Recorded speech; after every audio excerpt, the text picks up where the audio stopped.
everybody, and welcome to another video with ironguin. Yay! And today, welcome to another video where I discuss my thoughts and opinions on an announcement about Minecraft. As you probably know, the Minecraft live stream 2020 happened yesterday, and they announced some big stuff. In this video, I'm going to go through it in detail and explain my thoughts and opinions on what they announced. So, the next big update coming to Minecraft 1.17 is the Caves and Cliffs update. The cave update that people have been wanting for so many years, and the mountain update that people voted for last year, being put together into one massive update. So now let's get on to looking at the announcements themselves. So as you probably remember, in Minecraft Live 2018, they announced the Nether update. And in the announcement, they announced to us 3 new biomes, and then also said that the Nether Wastes was going to be kept as its own biome. They have done a very similar thing with the cave update. They have announced 3 new biomes, and they've said that the old caves will be staying as their own thing. But, unlike the Nether Wastes, they are not leaving the old caves alone. As you can see in the screen cap in front of me and the video I'm about to play, they have changed the generation of the old Minecraft caves. Now, ores are glowing in this video. That's not a new feature. That's just to add some life and light to the video. So, they have improved cave generation, and they have made that you can find some flooded underwater caves within the cave. They have created localized water levels, so many caves are completely submerged, and you can have waterfalls going from one cave to another. There's massive open spaces. There are 2 types of this new cave generation. There's the massive open spaces, and there's the smaller, narrower caves. So here you can see someone flying through the massive open caves, and here is a huge cave with a local water level that someone is using a boat to go around in, showing you the water generation. And this is showing you the waterfalls that you can find and how they can be used for getting around on a boat. So I feel that this was a much needed update, and I am very glad that we've got it.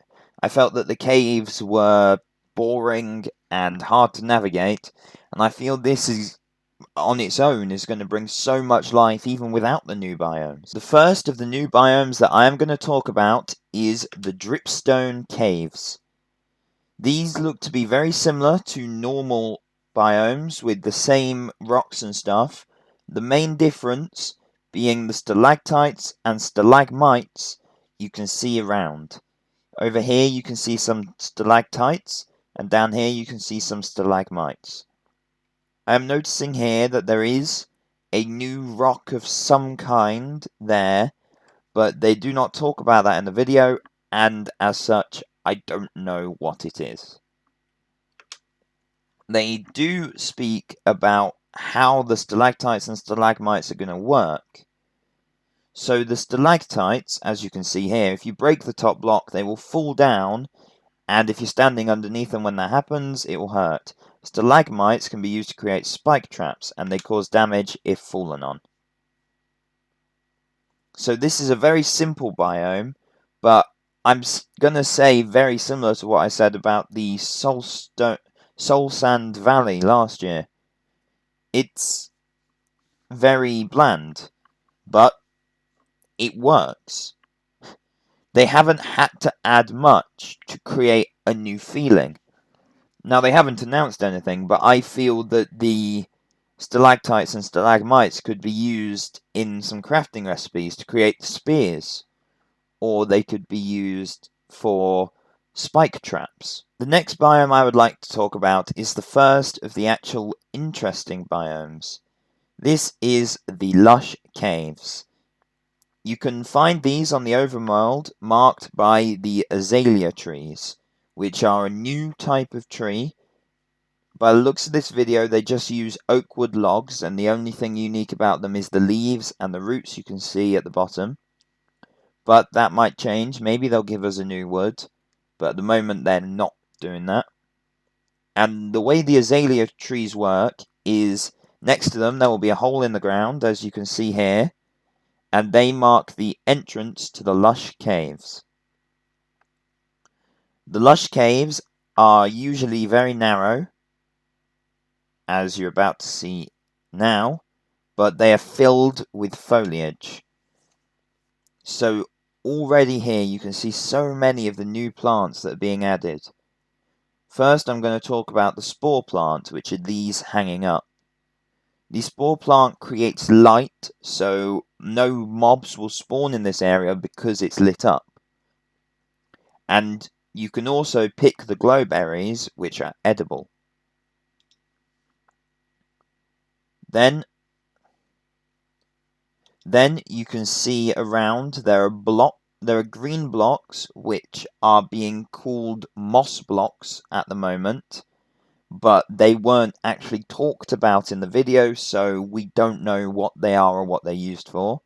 And they look to be carpet variations on the floor.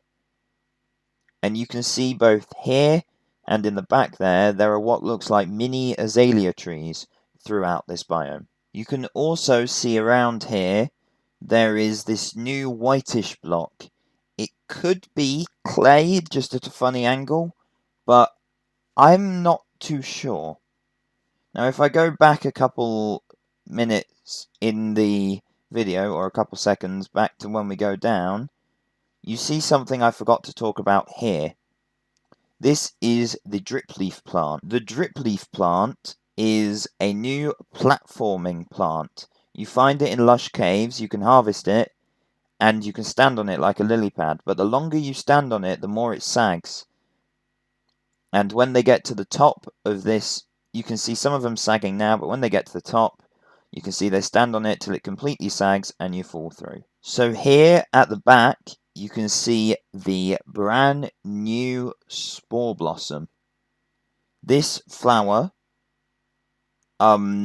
produces particles around it, and they described it like the ambient particles in the nether that they added in the last update.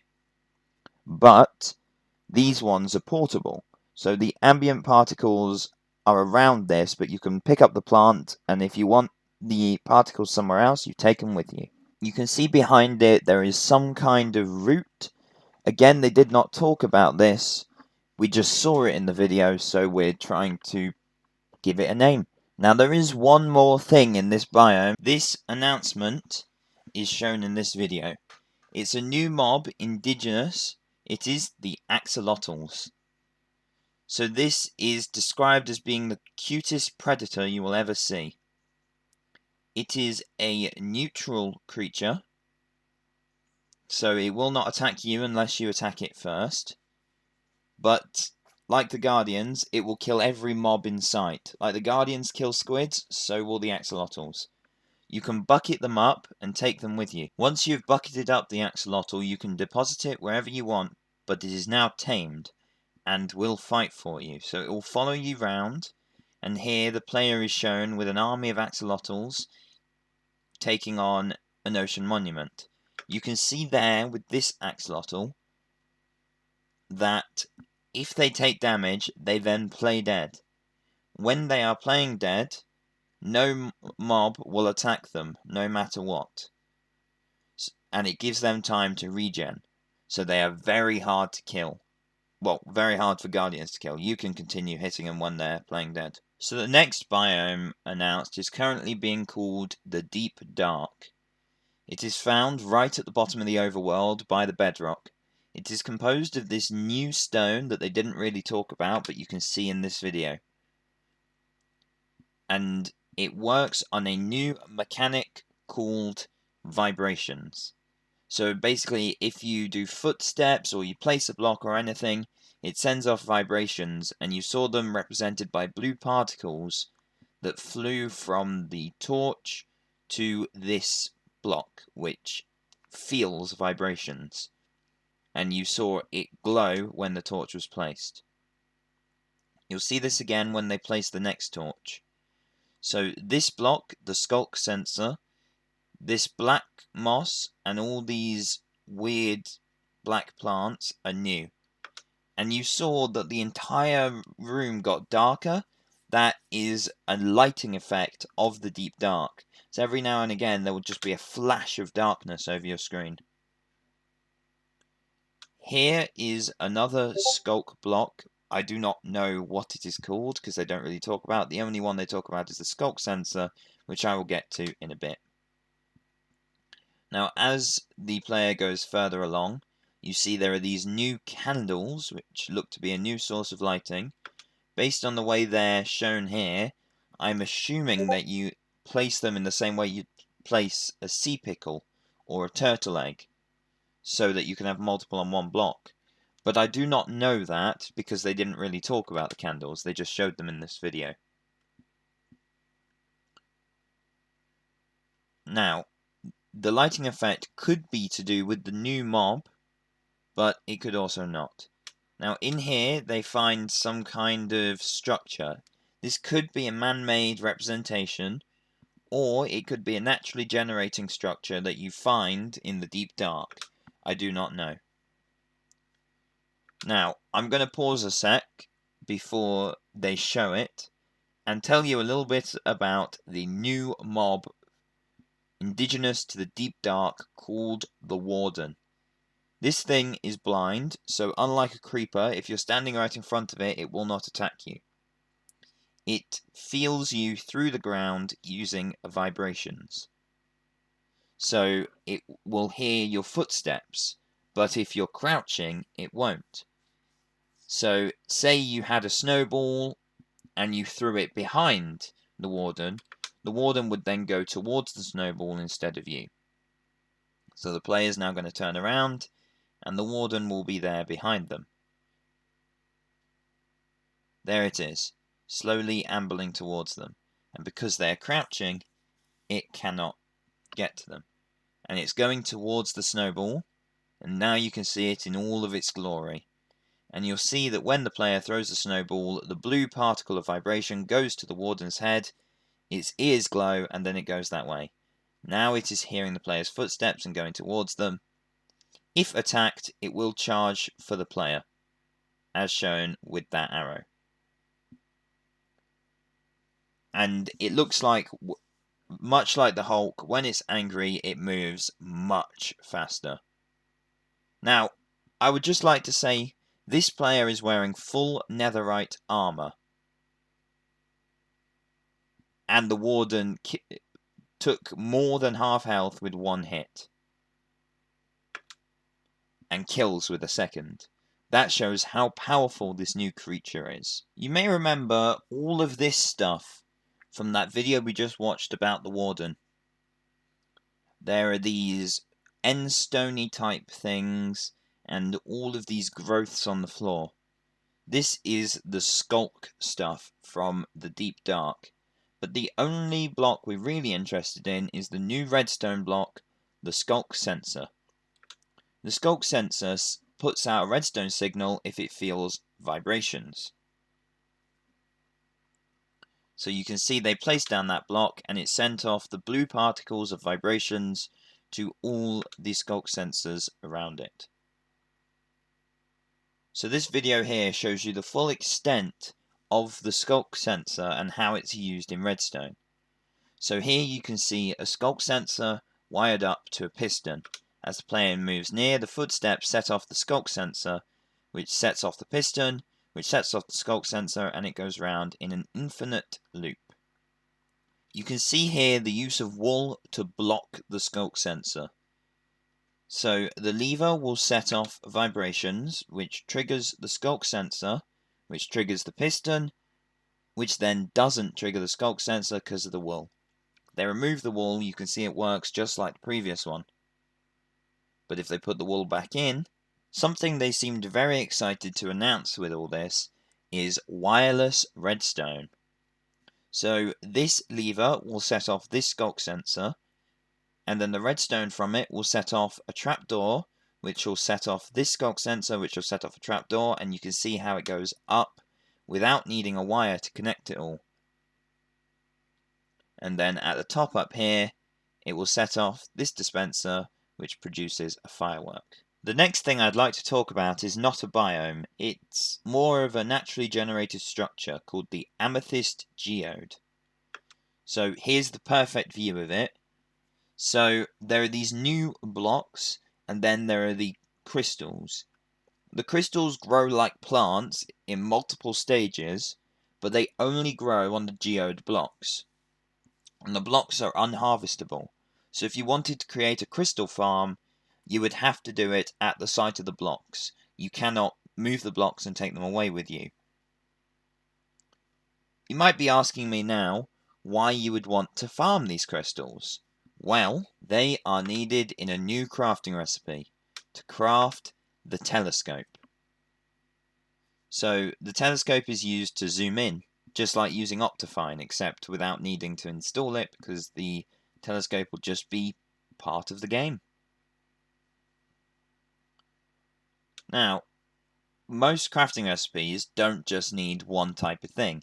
So the telescope doesn't only need amethyst crystals. You also need something from a new ore. What you need is copper. Copper is a new ore found underground in veins. There's a new vein mechanic, but they don't explain it very well, so I'm not able to really share it with you because I don't really understand it. But copper is used to craft the telescope. As well as being needed to craft the telescope, copper can also be made into blocks, slabs, and stairs. It was implemented with the idea of being a roof block. A very interesting mechanic that they have added is the fact that the copper will eventually turn green. In this time lapse here, it takes about 16 days for the entire roof to turn green. This is shown as it aging, so if you want a lovely copper orange roof, don't build out of copper, because after 16 in-game days, it will no longer be the colour of copper. It will instead be a patinaed green. Now, copper is used in one more crafting recipe. This crafting recipe is for the lightning rod.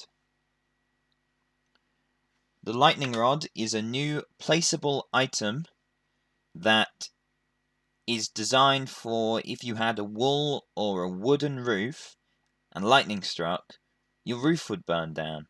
So the lightning rod will instead take in the lightning and stop it hitting your roof. It is shown in full demonstration here. As you may remember, last year in 2019, during Minecraft Live, the community got to vote between 3 already existing biomes which one would get updates. The Badlands, the Mountains, or the Swamp. The Mountains won, and as such, the new update will be called the Caves and Cliffs update. There were 3 features that were going to be put in the mountains, and they have all been talked about, if not all shown. So first, I would like to talk about the new mob, the goat. The goat can jump, as shown there. It can jump rather large gaps, and it can also headbutt things very far. There are baby goats as well. This image that they gave us within the live stream shows off the new generation of the mountains. This is the only image we got no videos, but I think it looks very good. You can see at the top there is ice forming around with the snow. You can see that there are full snow blocks spawning, and the trees stop as it gets higher because there's not enough oxygen. So they've added more realism.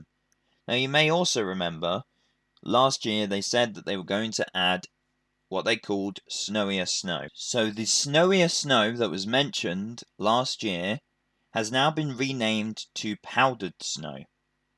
It will look very similar to the snow block, but the player will sink into it when standing on it. This year, because of all the new stuff they were adding, Mojang decided to address the inventory problem.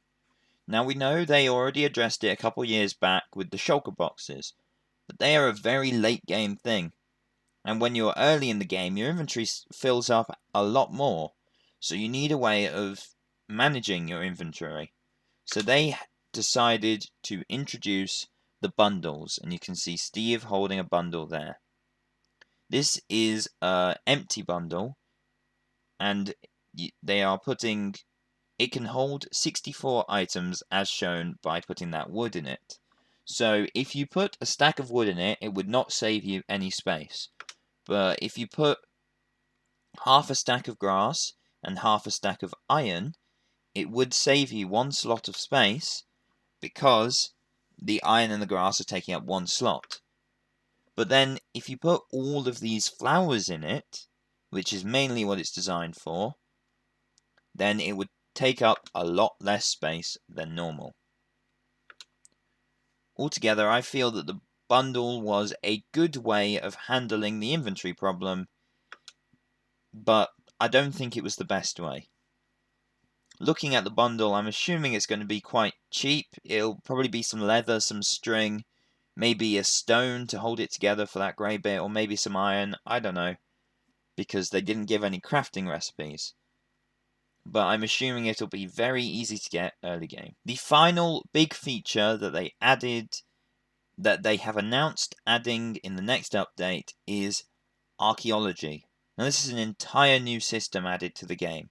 So you will find these archaeology camps, which are naturally generated structures, and you can craft these new brushes, which I'm assuming will be feathers. And then you use the brushes to excavate the site. So you can see here, they're going to brush away this seemingly normal gravel.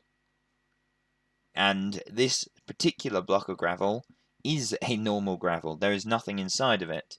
So they're just brushing it away and they don't get anything for it. But when they start brushing this one, you can see a diamond block start to appear. But because they stopped brushing before they were finished, the diamond block gets destroyed. Everything you see in this clip is developers' textures. So it's not finished. The artists haven't started designing it yet, so the developers have just thrown something in as temporary textures. And you can see they get a chip of terracotta, what's it called? A blue ceramic shard from that. And then they come down and they clean away some dirt here. And you can see they get another terracotta shard from here. This one is an orange shard. They will probably name these, but I don't know. And then from this one, they get the block of emeralds. And then they will go back up their ladder. They will leave the archaeology dig site. They show a display platform here. And so far, these are all the different types of shards you can find. But I'm assuming that will change. Put the emerald block there. And then they show off the new ceramic pots. And the way these work is, I don't know if they're craftable. Maybe you have to find them. They don't actually say. But you get the pot, and then you click it with your ceramic shards to attach them. And then once you put all your shards on, you get a piece of flint and steel. And you light the pot on fire, or you cook the pot, then it will change to the color of terracotta, and it will be set. You cannot then change it. I'm assuming that before it cooks, you're able to remove chips that you put on, but they don't actually say that. Now, you may remember, a couple days ago, I spoke in a different video about the mob vote, where there are 3 mobs. The Moo Bloom, which will be friends with bees and will add the new Buttercup flower to the game, the Iceologer, which will be a new hostile mob that's found on mountains. Now this is the one I voted for, and I thought that it would be best with the mountain update because it spawns on mountains. Now this is a hostile creature that attacks the player with clouds of ice. It's from Minecraft Dungeons originally, but I feel it would have fitted with the new update, and you can see the cloud of ice being used there.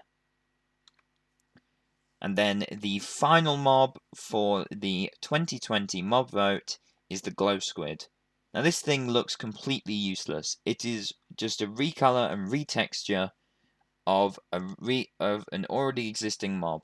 They don't explain any new features. With the Moo Bloom, you would have got a new flower, and it would have been friends with bees.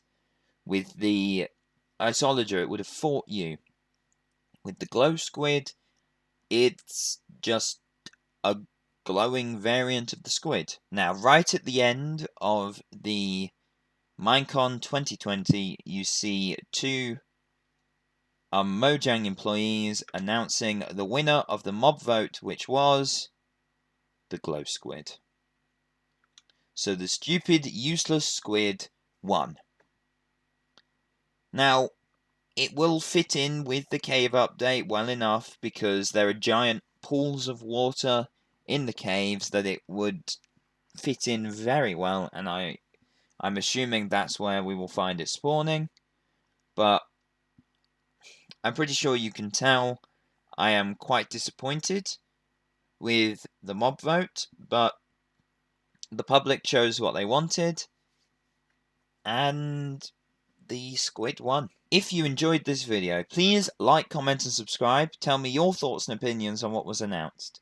If you want to see more look into gaming news, then let me know. There were a few other things spoke about and announced within this, like they mentioned the recent DLC of Steve, Alex, a zombie, and an Enderman being added to Super Smash Bros., which I cannot wait for. It's coming out on the 13th of October. And they also spoke about the new combat update, which is still being worked on and won't be coming out for another few years. But every now and again there'll be a new snapshot. And when the next one comes out, I will be going through it, as I will with any new 1.17 snapshots. So look out for those videos. I hope you enjoyed, and I will see you next time. Farewell.